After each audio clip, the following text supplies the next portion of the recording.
Extreme intermittent fasting protocol से related ये video है, लिसन टू दिस। अगर आप 24 घंटे कुछ नहीं खाओगे तो आपकी बॉडी खुद का कचरा खाना शुरू कर देगी, जिससे कैंसर और अल्जाइमर का रिस्क कम हो जाता है। 36 घंटे में यही बेनिफिट्स 300% बढ़ जाते हैं और फैट कम होना शुरू हो जाता है। 48 घंटे में आपकी इम्यूनिटी रीसेट हो जाती है और आपका ग्रोथ हार्मोन 500% बढ़ जाता है, जिससे मसल बढ़ती है।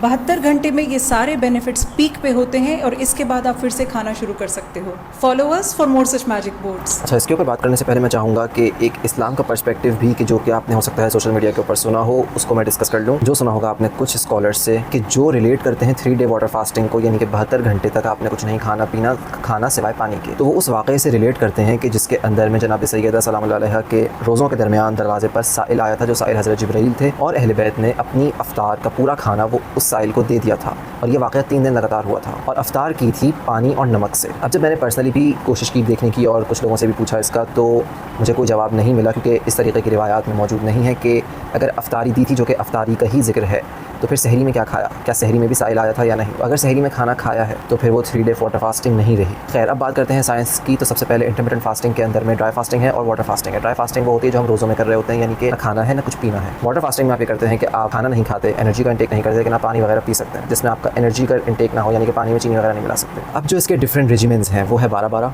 यानी 12 घंटे भूखा, 12 घंटे feeding window, 14-10, 16-8। 16-8 most studied regiment है। उसके बाद आते हैं एक्सट्रीम रेजिमेंट्स, 24 घंटे की फास्टिंग, 36 घंटे, 48 घंटे, 60 और 72 घंटे के, जिनके ऊपर स्टडीज़ काफ़ी कम है। और जो प्रोमिनेंट इफेक्ट है वो है फैट लॉस का और इम्प्रूव्ड ब्रेन मेटाबॉलिज्म, और साथ में दूसरे हेल्थ बायोमार्कर्स का, जैसे insulin resistance. Even weight loss के बगैर भी, अगर वेट मेंटेनेंस भी रहे, तो भी 16-8 की फास्टिंग रेजिमेंट में आपके दूसरे हेल्थ मेटाबॉलिक बायोमार्कर्स इंप्रूव हो रहे होते हैं, कि जिससे आपको फ़ायदा होता है। लेकिन यहाँ पर एक और चीज़ ध्यान में रखनी है कि रोज़े साल में 30 दिन फ़र्ज़ हैं। दूसरा कि हफ्ते के अंदर भी अगर आपको रोज़ा रखना है तो वो आपका 1 या 2 दिन है मुस्तहिब रोज़े। अब जो इस तरीके से इस वीडियो के अंदर लिखा है कि आप ये करते हैं तो इतना % आपको इस चीज़ में बेनिफिट होगा, इतना % आपको फला, इस चीज़ के ऊपर कोई एविडेंस मौजूद नहीं है, कोई स्टडीज़ इस तरीके की मौजूद नहीं है कि जो इस तरीके से डेफिनेटिव स्टेटमेंट्स दे रही हूँ कि आप ये करेंगे तो ये हो जाएगा। अब बात आती है कि हम क्या करें। तो अगर आपको शौक हो रहा है इन एक्सट्रीम फास्टिंग रेजिमेंट्स पर जाने का, तो आप जा सकते हैं ग्रेजुअली, आहिस्ता आहिस्ता बढ़ाकर, और आपको कोई हेल्थ के डिसऑर्डर्स नहीं है। अगर हैं तो कंसल्ट विद योर डायटिशियन या फिजिशियन। 12-12 से स्टार्ट करके आहिस्ता आहिस्ता बढ़ा के आप इसको वहाँ तक लेके जा सकते हैं। लेकिन ये चीज़ बिल्कुल अनसस्टेनेबल है। आपको